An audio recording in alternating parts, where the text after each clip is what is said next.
Si vous avez l'impression que votre vie financière tourne en rond, vous n'êtes pas seul. Beaucoup de personnes travaillent, font des efforts, prient, et pourtant affrontent les mêmes problèmes année après année. Les factures s'accumulent, les opportunités apparaissent puis disparaissent, et le sentiment dominant est celui de toujours recommencer à zéro. Cela n'arrive pas par hasard. Lorsqu'un schéma se répète, il existe une cause derrière lui. La Bible montre que la prospérité ne consiste pas seulement à recevoir, mais à maintenir. Et lorsque quelque chose ne se maintient pas, il y a généralement des erreurs qui se répètent silencieusement. Cette vidéo ne parle ni de culpabilité ni de condamnation. Elle vise à identifier ce qui empêche votre progression financière et à préparer le chemin pour comprendre le véritable sens biblique de la prospérité sur le long terme selon les Écritures. En observant ce cycle qui se répète, une question devient inévitable. Qu'est-ce que la Bible appelle réellement la prospérité? Pour les Écritures, prospérer ne signifie pas seulement atteindre, mais demeurer. Il existe une différence claire entre ce qui grandit avec le temps et ce qui impressionne seulement pendant un instant. De nombreuses pertes financières ne commencent pas par de grandes erreurs, mais par une compréhension déformée de ce que signifie prospérer. Lorsque la prospérité est perçue comme un événement isolé, elle devient fragile. La Bible présente la prospérité comme une construction progressive, soutenue par des principes constants. Ignorer cette base crée des résultats instables, qui semblent être des bénédictions au début, mais qui ne résistent pas au temps. C'est précisément cette différence qui explique pourquoi tant d'efforts produisent des résultats passagers. Avec cette distinction à l'esprit, il devient plus facile de comprendre une frustration courante, faire ce qui semble juste et, malgré tout, ne pas avancer. Beaucoup croient que l'effort, le dévouement et les bonnes intentions suffisent à générer la prospérité. Cependant, la Bible montre que des résultats cohérents dépendent de l'alignement, et non seulement de l'engagement. Lorsqu'il existe un désalignement entre les actions et les principes, l'effort perd de son efficacité. Travailler beaucoup ne compense pas des décisions mal orientées. Prier ne remplace pas la sagesse appliquée. Ce conflit crée une sensation de stagnation, où rien ne s'écoule comme il le devrait. Avant de pointer des facteurs externes, il est nécessaire d'observer les schémas internes qui opèrent silencieusement. C'est à partir de cette analyse que les erreurs commencent à se révéler. Erreur 1. Mépriser les principes et attendre des résultats. En observant ces schémas internes, la première erreur devient évidente, attendre des résultats tout en ignorant les principes. La Bible montre clairement que la récolte est une conséquence directe du respect des fondements. Pourtant, beaucoup désirent la prospérité sans aligner leurs décisions sur les principes qui la soutiennent. Cette erreur semble rarement grave au début. Elle se manifeste par de petites concessions, des choix précipités et des justifications récurrentes. Le problème est que les principes ne fonctionnent pas partiellement. Lorsqu'ils sont traités comme optionnels, les résultats deviennent instables.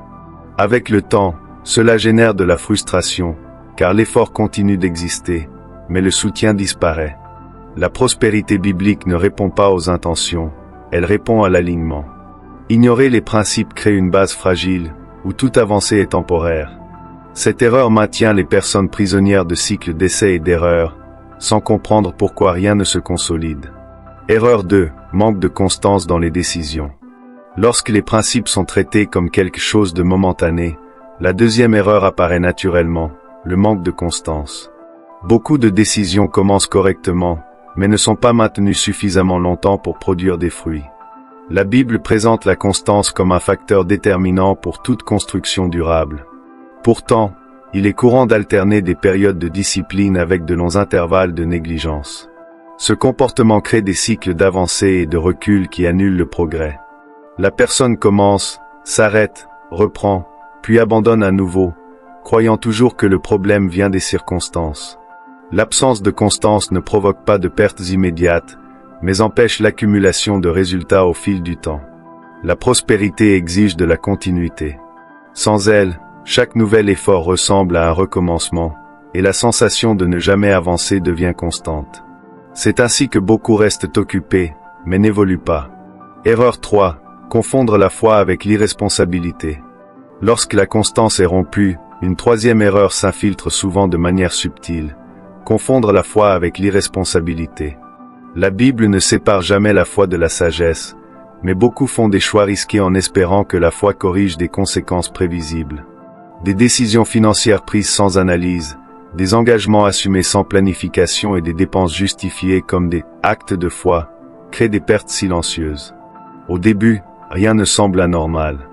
Le problème apparaît lorsque la facture arrive et que la responsabilité est transférée à des facteurs spirituels. La foi n'annule pas les principes, elle les confirme. Lorsque la foi est utilisée pour masquer l'imprudence, le résultat est l'usure, l'endettement et une frustration continue. La prospérité biblique exige une action responsable alignée avec la confiance en Dieu. Ignorer cette combinaison génère un cycle dangereux. Répéter les erreurs, spiritualiser les pertes et attendre des résultats différents. Ce désalignement maintient les personnes prisonnières de justification plutôt que de correction, retardant tout progrès cohérent sur le long terme. Erreur 4. La malhonnêteté déguisée en nécessité. Lorsque l'irresponsabilité commence à être normalisée, la quatrième erreur se présente presque comme une nécessité, la malhonnêteté déguisée. En période de pression financière, de petites concessions éthiques semblent justifiables. La Bible avertit que des écarts subtils corrodent la base de la prospérité. Cela ne commence pas par de grandes fraudes, mais par des raccourcis, des omissions et des accords de convenance. À court terme, cela peut soulager la tension. À long terme, cela crée de l'instabilité, une perte de confiance et des portes fermées. La malhonnêteté fragmente les relations, compromet la réputation et limite les opportunités futures. Même lorsque personne ne voit, les effets demeurent. La prospérité biblique exige une intégrité continue, surtout dans les moments difficiles. Lorsque la nécessité devient une excuse, le prix est payé avec des intérêts au fil du temps. Cette erreur n'empêche pas seulement la croissance, elle construit des barrières invisibles qui s'accumulent, rendant chaque avancée plus difficile et chaque récupération plus lente au fil des décisions quotidiennes. Erreur 5. Manque de vision à long terme. Après ces dérives accumulées, apparaît l'erreur la plus ignorée de toutes, le manque de vision à long terme. Les décisions sont prises pour soulager le présent, sans considérer les conséquences futures. La Bible présente la planification comme de la sagesse, et non comme de l'anxiété. Lorsque l'avenir est ignoré, les choix immédiats consomment des ressources qui devraient soutenir demain. Cela inclut l'absence de réserve, des engagements pris sans perspective et des priorités inversées. Au début, rien ne semble grave. Avec le temps, les opportunités disparaissent et les crises se répètent. Le manque de vision enferme les familles dans des cycles prévisibles, où chaque génération recommence à zéro. La prospérité durable exige de regarder au-delà du présent et d'aligner les choix actuels sur un avenir soutenable. Sans cette perspective, même de bons gains se dissipent, et l'effort constant ne se transforme jamais en stabilité réelle. Cette erreur silencieuse empêche la planification, bloque la croissance continue, affaiblit les décisions quotidiennes et maintient la personne en réaction face aux urgences, au lieu de construire des fondations capables de soutenir une prospérité stable au fil des années avec une discipline constante. En observant ces 5 erreurs dans leur ensemble, un schéma commence à apparaître clairement. Aucune d'entre elles n'agit de manière isolée. Toutes naissent de décisions quotidiennes désalignées des principes bibliques et se renforcent avec le temps. Ignorer les fondements, manquer de constance, agir sans responsabilité, céder sur l'intégrité et vivre sans vision produisent le même effet, la répétition. La Bible montre que des schémas non corrigés se transforment en cycles. Et les cycles, lorsqu'ils ne sont pas interrompus, finissent par ressembler à un destin. Reconnaître ce schéma est essentiel, car il révèle que le problème ne se trouve pas dans des événements externes, mais dans des choix récurrents. Ce n'est que lorsque le schéma est identifié qu'émerge une réelle possibilité de changement conscient et orienté. Identifier le schéma ne met pas fin au processus, mais ouvre la porte au changement. La Bible traite la conscience comme une lumière, elle révèle, elle n'accuse pas. Lorsque les erreurs sont vues clairement, elles cessent d'opérer en mode automatique.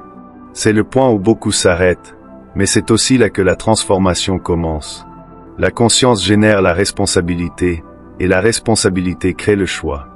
À partir de ce moment, répéter les échecs cesse d'être inévitable. Le cycle ne se maintient que tant qu'il reste invisible. En le mettant en lumière, naît la possibilité d'une correction délibérée. La prospérité biblique commence par des ajustements internes avant les résultats externes. Sans conscience, toute tentative de changement sera superficielle. Avec elle, Les décisions sont prises avec intention et alignement cohérent sur le long terme financier. Une fois la conscience établie, l'étape suivante est la correction des trajectoires. La Bible montre que les changements durables ne commencent pas par des actions extrêmes, mais par des ajustements constants.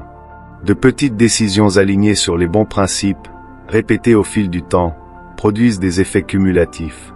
Corriger ne signifie pas recommencer à zéro, mais réaligner le chemin. Cela exige une vigilance quotidienne, des choix plus conscients et un engagement envers la constance. Lorsque les principes commencent à guider les décisions pratiques, la prospérité cesse d'être instable. Des ajustements simples réduisent les pertes, renforcent les bases et créent de la prévisibilité. La prospérité durable naît de la fidélité aux fondements, et non d'impulsions momentanées. La correction des trajectoires transforme l'effort en construction, interrompt les cycles répétitifs et permet que des résultats autrefois passagers deviennent permanents au fil du temps. À la fin de cette analyse, une vérité devient claire.